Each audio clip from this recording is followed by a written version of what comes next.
బాయి గడ్డన ఊసినై ఓ పిల్ల బంగారు కుసుమ పూలు నిండుగా పూసిన పున్నములే నేనున్న బంగారు బొమ్మలెందుకోయ్ నాకింకా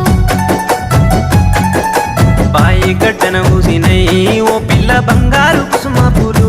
నిండుగా పూసిన పున్నములే నేనున్న బంగారు బొమ్మలెందుకోయ్ నాకింకా ఆరెండ పడవిలో కస్తూరి రంగాయే వెండి కొండల మీద వెలుగన్న లేదాయే నెమలి కన్నుల దానివే ఓ పిల్ల నెలవంక తీరున్నవే ఈ వేళ నల్ల కలువల మీద నాటు తుమ్మదమోలే అడవి మల్లెల మీద చంద్రవంకోలే కొంటె చూపుల వాడివే ఓ